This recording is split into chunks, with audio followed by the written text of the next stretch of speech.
মহান আল্লাহ থেকে একজন মানুষের দূরত্ব কতটুকু? আসুন আজকে আমরা এই বিষয়টি নিয়ে একটু ভাবি। ধরুন আপনি কোনো ভুলক্রমে একটি জঙ্গলের মধ্যে চলে গেছেন, গহীন জঙ্গলের মধ্যে গিয়ে দেখছেন যে একটি গরু বাধাই করা আছে গাছে, আর বাকি গরুগুলো ছোটাছুটি করছে অথবা অন্যান্য পশুগুলো ছোটাছুটি করছে। এখন এই গহীন জঙ্গলের মধ্যে যদি আপনাকে প্রশ্ন করা হয় যে এই গহীন জঙ্গলে যতগুলো পশু আছে এই পশুগুলোর মধ্যে কে এর মালিক হতে পারে বা এর কোন পশুটির মালিক আছে, নিঃসন্দেহে আপনি উত্তর কী দেবেন? আপনি উত্তর অবশ্যই দিবেন যে পশুটি বাধাই করা আছে তারই মালিক আছে। এ ব্যাপারে তো আপনার আমার কারো তো দ্বিমত নেই, অবশ্য তাই। এবার যে মহান আল্লাহ সুবহানাহু ওয়া তাআলা আপনাকে আমাকে সৃষ্টি করলেন এবং সমস্ত পৃথিবীর সৃষ্টি জীব তৈরি করলেন, সেই মহান আল্লাহ সুবহানাহু ওয়া তাআলা মানুষের সাথে একটি অদৃশ্য দড়ি দিয়ে বাধাই করে রেখেছেন।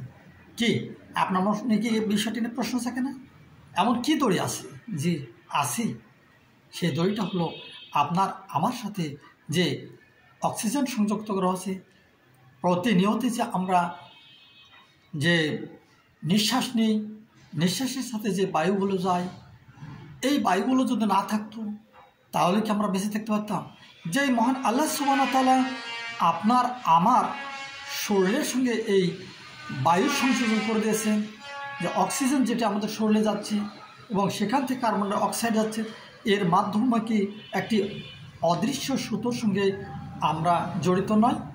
যেমন ওই গরুটির দড়িতে বাঁধা ছিল, তেমনিভাবে মহান মালিকের এই অদৃশ্য দড়ি আমাদের যে অক্সিজেন, এটা কি নয়? তাহলে আল্লাহ সুবহানাহু ওয়া তাআলা থেকে একজন মানুষের দূরত্ব কতটুকু হতে পারে এবার আজ করুন। সম্মানিত ভিউয়ার্স, আরও যদি আমরা ভাবি, প্রতিটি মানুষের ভিতরে অজস্র পরিমাণ crore crore billion billion trillion trillion bacteria ভাইরাসে পরিপূর্ণ এবং কোটি কোটি পরিমাণ পরজীবী প্রতিটি মানুষের দেহে কম বেশ আছে এবং এরও আত্মা আছে। আত্মা আছে মানে কি? জীবিত আছে। এই জীবিত আছে তার মানে কি? এদের খাদ্যের ব্যবস্থা মহান আল্লাহ আমার আপনার দেহে তাদের জন্য করেছেন। যদি করে থাকে তাহলে এখানে কি মহান আল্লাহর বিস্তার মহান আল্লাহর সাথে সম্পৃক্ত নয়? নিঃসন্দেহে এটিও আল্লাহ তাআলার সাথে সম্পৃক্ত। এবং কোরআনুল কারিমে যদি আপনি দেখেন যে আত্মা কি, বহু জায়গায় এসেছে আত্মা মহান আল্লাহর হুকুম মাত্র। আল্লাহ সুবহানাহু ওয়া তাআলা পবিত্র কোরআন কারিমের সূরা রহমান 55 নম্বর সূরায় 78টি আয়াত আছে। এই 78টি আয়াতের মধ্যে 31 বার একটি প্রশ্ন করেছেন, ভাবে আলা ই রব্বিকুমা তুকাযিবান, তোমরা তোমাদের রবের কোন কোন অনুগ্রহ বা নিয়ামতগুলোকে অস্বীকার করবে। এটি আল্লাহ সুবহানাহু ওয়া তাআলা মানুষ এবং জিনকে ডাক দিয়ে বলেছে। পৃথিবীতে এমন কোনো নাজ নিয়ামত আছে যেটা অস্বীকার করার মতো? ধরুন আপনার আমার পেটের মতো যে ব্যাকটেরিয়াগুলো আছে, এই ব্যাকটেরিয়াগুলো আমাদের ডাইজেশনে সহায়ক হিসেবে কাজ করে। এটি কি বড় নিয়ামত নয়? আপনার আমার যে কন্টিনিউ মহান আল্লাহ সুবহানাহু ওয়া তাআলা অক্সিজেনের ব্যবস্থা করেছেন, এটা কি নিয়ামত নয়?